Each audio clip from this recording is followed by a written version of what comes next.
আজকে আবার হাজির হয়ে গেলাম দারুণ মজার একটা রেসিপি নিয়ে। এই রেসিপিটা একবার ট্রাই করলে বারবারই খেতে চাইবেন। এর নাম দিয়েছি 1 পট চিকেন রাইস। মজাদার এই রেসিপিটা একবার শিখে নিলে কিন্তু আর কোনো ঝামেলা নাই। হুটহাট এই মজাদার রেসিপিটি তৈরি করে দিয়ে বাচ্চা বড় সবারই মন জয় করে ফেলতে পারবেন। চলুন তবে কথা না বাড়িয়ে শুরু করা যাক। তার জন্য প্রথমেই চুলায় একটা কড়াই বসিয়ে এর মধ্যে কিছুটা তেল দিয়ে দিলাম। প্রায় 3 থেকে 4 টেবিল চামচের মতোই তেল দিয়েছিলাম। আর দিয়ে দিলাম 1/4 কাপের মতন পেঁয়াজ কুচি।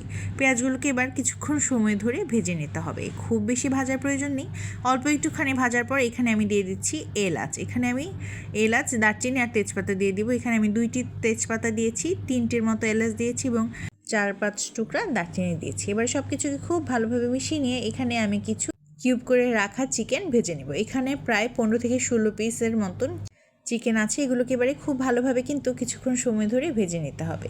এই মজাদার রেসিপিটি তৈরি করতে কিন্তু আহামরি কোনো ইনগ্রিডিয়েন্টেরই প্রয়োজন পড়ে না। এই যে বললাম, বাড়িতে এই অল্প একটুখানি মাংস থাকলে কিন্তু মজাদার রেসিপিটি তৈরি করে ফেলা সম্ভব। চাইলে এটা বাচ্চাদের টিফিনেও দিতে পারেন, তারা খুশি মনেই খেয়ে ফেলবে।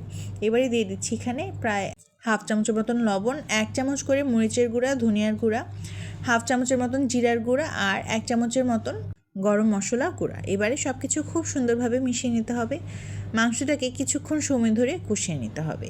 আর কষানোর জন্য চাই একটুখানি পানি। এখানে আমি কিছুটা পানি দিয়ে দিলাম, প্রায় 1/3 কাপের মতন পানি আমি এখানে অ্যাড করে দিয়েছি। এবারে কিছুক্ষণ সময় ধরে এই মাংসগুলোকে সেদ্ধ হতে দিয়ে দিতে হবে। আর এই পর্যায়ে দিয়ে দিলাম 1 চামচের মতন আদা রসুন বাটা। এবারে আবার সব কিছুকে খুব সুন্দরভাবে মিশিয়ে নিতে হবে। মিশিয়ে নেওয়ার এই পর্যায়ে কিন্তু এটাকে একটুখানি ঢেকে দিতে হবে যেন চিকেনগুলো ভালোভাবে সেদ্ধ হয়ে আসে। কিছুক্ষণ সময় পরেই দেখতে পারবেন চিকেনগুলো মোটামুটি সেদ্ধ হয়ে এসেছে আর এই মশলাটাও ভালোভাবে কষানো হয়ে গিয়েছে।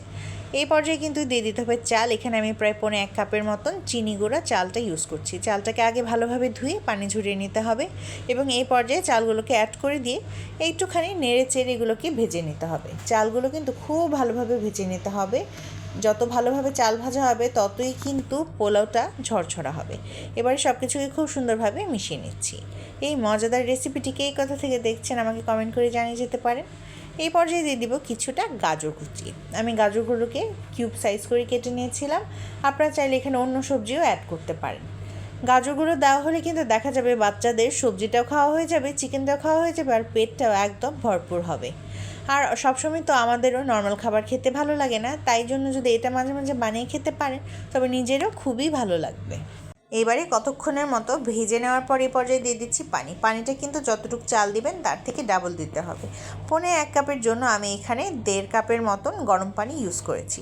আর এখানে দিয়ে দিলাম 4টা কাঁচামরিচ। কাঁচামরিচগুলোকে আমি মাছ বরাবর ফেলে নিয়েছিলাম। এই পর্যায়ে 2 টেবিল চামচের মতন গুঁড়া দুধ দিয়ে দিলাম। এবার আরও একটুখানি নেড়ে চেড়ে দিচ্ছি। আর নাড়াচাড়া হয়ে গেলে এই পর্যায়ে আমি এটাকে ঢেকে দিব আর অপেক্ষা করতে থাকবো কতক্ষণে সেদ্ধ হবে। একটুখানি উঠিয়ে নিয়ে নেড়ে চেড়ে দিলাম। এই পর্যায়ে কিন্তু চুলার আঁচটা থাকবে মিডিয়াম ফ্লেমে। বাড়িয়ে দিলে দেখা যাবে আগেই পানিটা শুকিয়ে যাবে আর চালটাও সেদ্ধ হবে না। এই তো মোটামুটি কিন্তু হয়ে গিয়েছে। এবার আরও একটুখানি নেড়ে চেড়ে দিয়ে আরও 3 থেকে 4 মিনিটের জন্য এটাকে দমে রেখে দিতে হবে। আর তখনই দেখবেন একদম ঝরঝরে পোলাও তৈরি হয়ে গিয়েছে। আবার ঢেকে দিচ্ছি একটুখানি নেড়ে চেড়ে। এই তো তৈরি হয়ে গেল আজকের মজাদার 1 পট চিকেন রাইস। দেখলেন তো বানানো কতটা সহজ, আর বিশ্বাস করেন এটা খেতে খুবই ভালো হয়েছিল। দেখে মনে হতে পারে এত অল্প উপকরণে তৈরি কেমন হবে। একবার ট্রাই করলে আপনারা এটাকে বারবার ট্রাই করবেন। আমার তো খেতে ভীষণ লেগেছে। আপনাদের কেমন লাগলো আমাকে জানাবেন রেসিপিটি। ভালো লাগলে লাইক কমেন্টের পাশাপাশি একটা শেয়ার করে যেতে পারেন। আর আপনারা তো অবশ্যই এটাকে বানিয়ে খাবেন। যদি বানান তবে সেটা আমার সঙ্গে শেয়ার করতে পারেন। আর দেখতে কেমন হয়েছে সেটিও অবশ্যই জানিয়ে যাবেন। আজ তবে এই পর্যন্তই। সবাই ভালো থাকবেন, সুস্থ থাকবেন। ধন্যবাদ।